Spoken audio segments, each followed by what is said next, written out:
Hello everyone, আসসালামু আলাইকুম। Lifestyle cook and ব্লগে সবাইকে ওয়েলকাম জানাচ্ছি। আজকে আপনাদের সাথে শেয়ার করব চিকেন স্যুপের রেসিপি। আশা করি রেসিপিটি ভালো লাগবে। আর এটা দেখতে যেমন লোভনীয়, খেতেও কিন্তু অনেক বেশি মজা।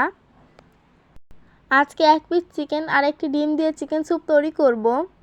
খুবই সহজভাবে তৈরি করব। তার জন্য প্রথমেই নিয়ে নিয়েছি এক পিস চিকেন।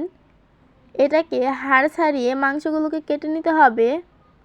তারপর নিয়ে নিয়েছি হাফ চা চামচ রসুন বাটা, হাফ চা চামচ আদা বাটা, 2 চা চামচ লাল মরিচের গুঁড়া, 1 চামচ পেঁয়াজ বাটা, সামান্য পরিমাণ নিয়েছি জিরা বাটা, চাইলে জিরা বাটাটা স্কিপ করা যাবে। তারপর নিয়েছি গোলমরিচ আর স্বাদ অনুযায়ী লবণ। তারপর একটি ডিম নিয়ে নিয়েছি। ডিমটার খোসা ছাড়িয়ে খুব ভালো করে ফেটিয়ে নিতে হবে। ডিম ফাটানো হয়ে গেলে নিয়ে নিয়েছি কর্নফ্লাওয়ার। এখানে প্রায় 3 চামচের মতন কর্নফ্লাওয়ার নিয়ে নিয়েছি। তারপর এটার মধ্যে পানি দিয়ে খুব ভালো করে মিক্স করে নিতে হবে।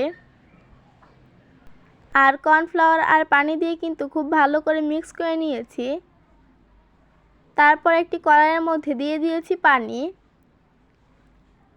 পানি দেওয়ার পর কেটে রাখা চিকেনগুলোকে এটার মধ্যে দিয়ে দিব। আর এগুলোকে কিন্তু পরিষ্কার করে ধুয়ে নিয়েছি। চিকেন দেওয়ার পর দিয়ে দিয়েছি গোলমরিচ, লাল মরিচের গুঁড়া, আদা বাটা, রসুন বাটা, পেঁয়াজ বাটা, জিরা বাটা আর দিয়ে দিয়েছি লবণ। সব কিছু দেওয়া হয়ে গেলে খুব ভালো করে মিশিয়ে এটাকে কিছুক্ষণ ঢাকা দিয়ে রাখবো।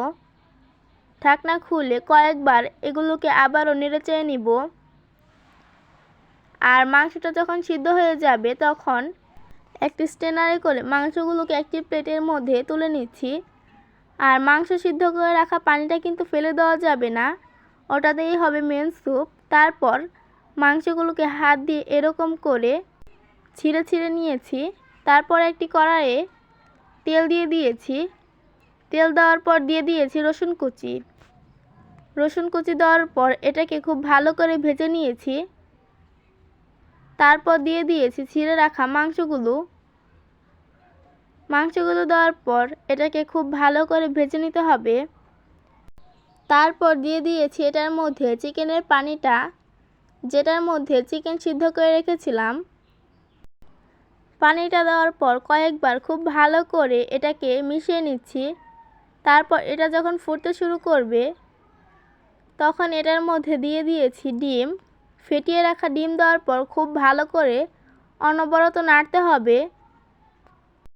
ডিম দেওয়ার পর দিয়ে দিয়েছি কর্নফ্লাওয়ার দিয়ে যে পানিটা মিক্স করে রেখেছিলাম, ওটা একটু একটু করে দিতে হবে আর খুব ভালো করে নাড়তে হবে এটাকে। এই কর্নফ্লাওয়ারের পানিটা দেওয়ার কারণেই কিন্তু স্যুপটা অনেক বেশি ঘন হবে। খুব ভালো করে নেড়ে চেড়ে নিচ্ছি। তারপর এটার মধ্যে দিয়ে দিয়েছি কাঁচামরিচ কুচি আর দিয়ে দিয়েছি লেবুর রস। 2 পিস লেবুর রস দিয়ে দিয়েছি এটার মধ্যে। আর স্যুপটা কিন্তু অনেক বেশি ঘন হয়ে গিয়েছে। আর এই স্যুপটা কিন্তু আমাদের শরীরের জন্য খুবই হেলদি। যে কেউ চাইলে খুব সহজে বানিয়ে নিতে পারবে। আর খেতেও কিন্তু খুবই মজা হয়। স্যুপটা তৈরি হয়ে গেলে একটি বাটির মধ্যে নামিয়ে নিচ্ছি। আজকের স্যুপের রেসিপি কেমন লাগলো অবশ্যই কমেন্ট করে জানাবেন। যারা এরকম করে এখনও খাননি অবশ্যই ট্রাই করে দেখতে পারেন, খুবই মজা হয়েছিল।